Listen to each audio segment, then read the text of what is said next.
Assalamualaikum warahmatullahi wabarakatuh, teman-teman yang saya hormati.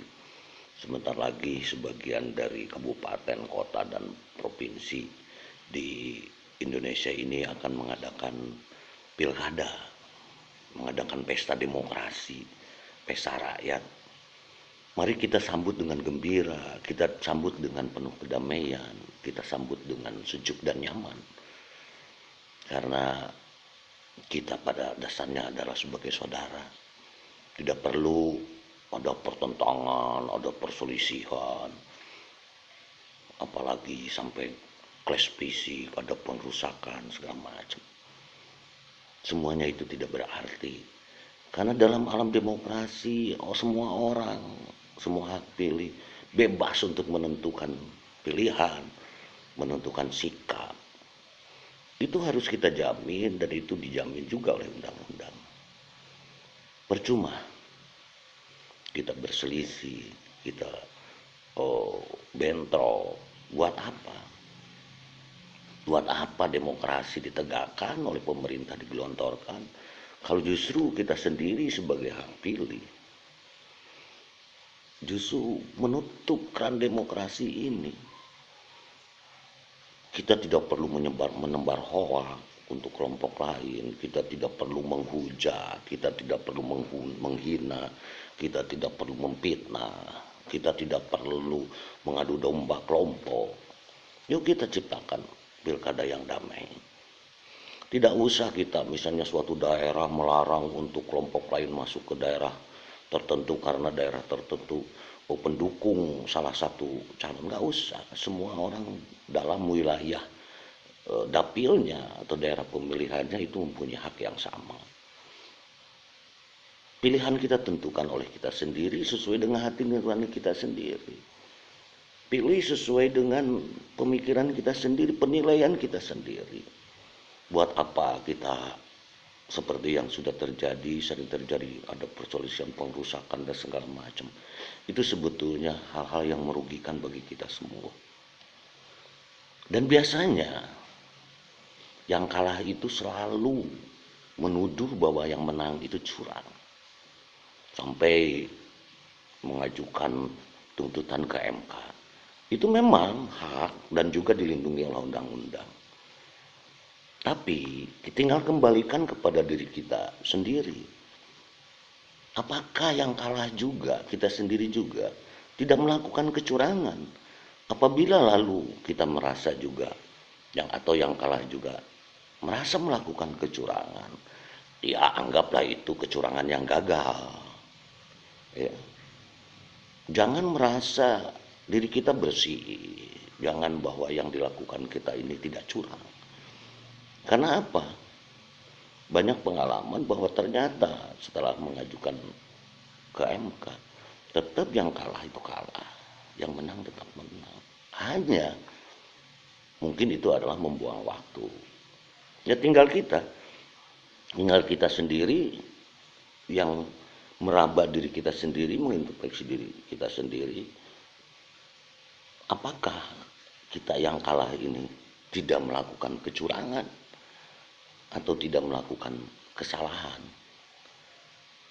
Kalau saja kita yang kalah merasa bahwa melakukan kecurangan, ya anggap sajalah itu sebagai kecurangan yang gagal. Dan mungkin kalau misalnya menentukan pemimpin ini dan yang harus memimpin saudara, kita juga larikan ke yang maha kuasa.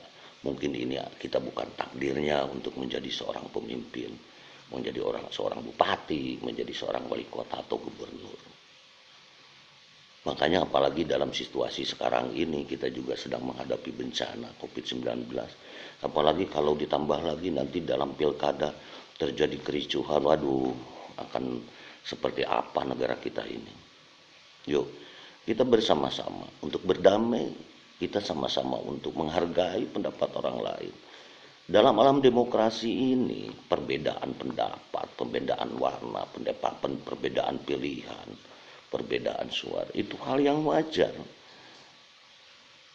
Kita harus sanggup, mau, dan legowo menerima hasil yang sudah ditentukan oleh masyarakat. Tidak perlu ambisi pribadi dimunculkan, kita karena saking ambisiusnya sehingga kita tidak mau menerima kekalahan. Itu.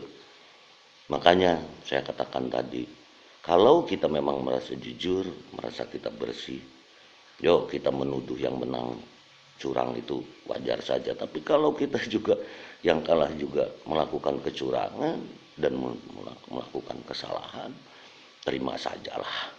Mungkin saya katakan tadi, itu adalah kecurangan yang gagal. Ciptakan pilkada yang akan dilaksanakan bulan Desember itu menjadi pilkada yang sejuk, yang nyaman, yang damai, yang indah, yang penuh kegembiraan. Mari kita gunakan hak pilih kita sesuai dengan pilihan kita dan hati nurani kita. Kita hindari kecurigaan kepada pihak lain, kepada tim-tim sukses. Ayolah, masing-masing tim sukses bekerja sama, berdamai, ya. Ciptakan persatuan dan kesatuan. Sebab perpecahan bukan sesuatu yang diharapkan oleh kita semua. Kita justru yang diharapkan adalah kebersamaan, persatuan dan kesatuan untuk menciptakan kedamaian, sehingga nanti dalam melaksanakan pemerintahan siapa saja yang terpilih bisa lebih nyaman, dia bisa melaksanakan pemerintahan dan pembangunan dengan baik. Itu tidak perlu gontok-gontokan, kita tidak perlu blok-blokan. Bersatu saja kita bertarung dalam suatu pertandingan ini. Yang kalah mau menerima kekalahan, yang menang jangan sombong. Jadi pemilu atau pilkada ini jangan dijadikan sesuatu yang menegangkan, yang mengerikan, sesuatu yang panas, sesuatu yang gawat. Kalau misalnya itu terjadi bahwa pemilu atau pilkada ini sesuatu yang mengerikan, sesuatu yang menegangkan, sangat berbahaya. Tapi pemilu atau pilkada jadikanlah pesta rakyat, pesta demokrasi yang menggembirakan dan sesuatu yang indah. Gunakan hak kita dan juga hargai hak orang lain. Sebab siapapun yang menang, siapapun yang kita dukung, yang kita pilih, tetap walaupun kita bertentangan dengan yang lain sampai bermusuhan, kita tetap akan kembali ke habitat kita. Yang ngojek akan tetap ngojek, yang petani akan tetap kembali ke sawah, yang ASN akan tetap kembali ke kantor, yang nelayan akan tetap kembali ke laut menjadi nelayan. Ibu rumah tangga akan kembali ke dapur dan mengurus keluarga. Jangan sampai nanti mereka yang duduk di singgasana menikmati kesuksesan, justru kita yang rugi. Yuk, makanya saya mengajak kepada seluruh teman untuk tetap kita menjunjung tinggi hak demokrasi kita, hak diri kita, dan hak menghargai hak orang lain.